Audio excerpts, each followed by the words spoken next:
You're sitting at your desk. Again, the task is simple. Everyone says it's simple. Just sit down and do it. Just focus. Just get it done. But you've been staring at this screen for 2 hours now, and you've accomplished exactly nothing. Your brain feels like a browser with 47 tabs open, all playing different sounds, and you can't figure out how to close any of them. Welcome to ADHD. Welcome to the condition everyone thinks they understand, but nobody actually gets. Let me guess what you've heard before. You just need to try harder. Everyone gets distracted sometimes. You're just lazy. Have you tried making a to-do list? Oh, and the classic. I think I have ADHD too. I can't focus either. Yeah, that's not how this works. Here's what's actually happening inside your brain right now. Your prefrontal cortex, the part responsible for executive function, impulse control, and attention, isn't firing the way it should. There's a chemical imbalance involving dopamine and norepinephrine, the neurotransmitters that help regulate focus, motivation, and reward processing. In a neurotypical brain, these chemicals flow smoothly, helping people start tasks, stay focused, and feel satisfaction when they complete something. But your brain? It's like trying to run a car on fumes. The dopamine isn't there when you need it, so your brain is constantly searching for stimulation, for that hit of motivation that everyone else seems to get naturally. This isn't laziness. This is neurobiology. Your brain is literally wired differently. So what does this actually look like in your day-to-day life? Everything is harder. And I mean everything. You wake up exhausted even though you slept for 8 hours, or at least you were in bed for 8 hours. Who knows if you actually slept? Your mind was racing all night, replaying conversations from 3 years ago, planning projects you'll never start, and creating imaginary arguments with people who don't even exist. You finally drag yourself out of bed and immediately lose track of time. You meant to take a quick shower, but somehow 30 minutes disappeared. Now you're late. Again. You rush to get ready, but you can't find your keys, or your phone, or that thing you definitely put somewhere safe so you wouldn't lose it. Spoiler alert, you lost it. You arrive wherever you're going, work, school, an appointment, and you're already mentally exhausted. The day hasn't even started yet, and you've already used up all your energy just trying to be a functioning human being. Now comes the real torture, sitting still and focusing. Everyone else seems to just do it. They sit down, they work, they complete tasks in a logical order. But you start one thing, get distracted by another, remember something else you were supposed to do 3 days ago, panic about that, start Googling something completely unrelated. And suddenly 2 hours have passed, and you've accomplished nothing. Your boss walks by. Your teacher glances over. They see you scrolling on your phone, zoning out, fidgeting with a pen. They think you're lazy. They think you're not trying.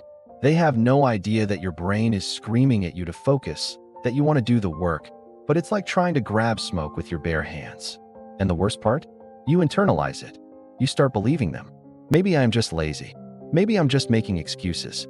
Maybe everyone else can do this because they're just better than me. No, stop. That's not true. Let's talk about the things nobody tells you about ADHD. The rejection sensitivity that makes every criticism feel like a knife to the chest.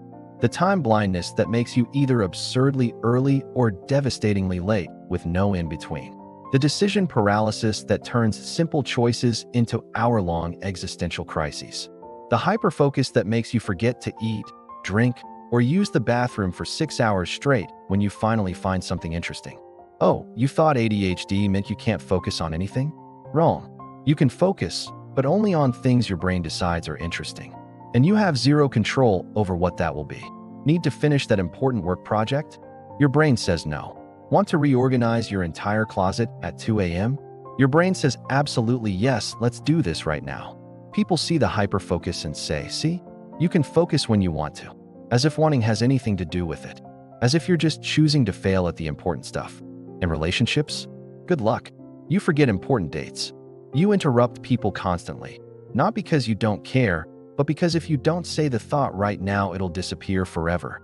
You make plans and forget them. You say you'll text back, and then 3 days later you realize you never did. People think you're flaky, unreliable, selfish. But you're not. You're just fighting a battle nobody can see. The emotional regulation is brutal too. Small inconveniences feel like catastrophes. Mild criticism feels like complete rejection. Your emotions go from 0 to 100 in seconds, and everyone tells you you're too sensitive, or overreacting. But you're not overreacting. Your brain is processing emotions with the volume turned up to maximum. And here's something people don't talk about enough: the shame. The constant, crushing shame.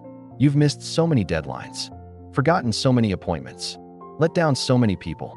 You're always apologizing, always explaining, always feeling like a burden. You watch other people succeed at things that seem so basic, and you wonder what's wrong with you. Why can't you just be normal? Why is everything so hard? The answer is simple: because your brain works differently, and the world wasn't built for brains like yours. Schools expect you to sit still for hours. Jobs expect you to follow rigid schedules and complete boring tasks without supervision. Society expects you to remember things, show up on time, and regulate your emotions like everyone else. But your brain can't do those things easily, not because you're not trying, but because the wiring is different. Let's talk about what causes ADHD, because here's the truth: it's not your fault. ADHD is primarily genetic. If you have it, there's a 75% chance one of your parents has it too, whether they know it or not. It's a neurodevelopmental disorder that you're born with. You didn't develop ADHD because you watched too much TV as a kid or because your parents didn't discipline you enough. Your brain developed differently in utero. This was always part of who you are. Research shows that people with ADHD have structural differences in their brains, smaller volumes in certain regions, different patterns of connectivity, altered dopamine pathways. This isn't something you can willpower your way out of.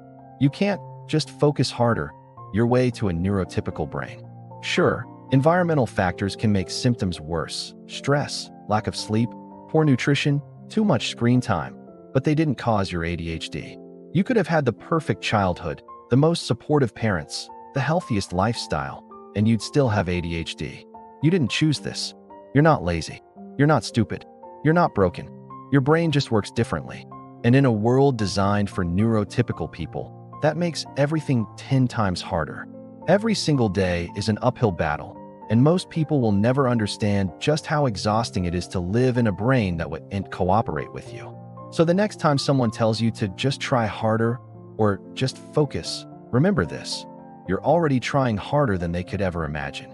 You're fighting your own neurobiology just to do things that come naturally to everyone else. This is what it's like to have ADHD. It's exhausting. It's misunderstood. It's a constant battle against your own mind while the world tells you to just try harder. But here's what you need to remember: you're not making excuses. You're not lazy. And you're not alone.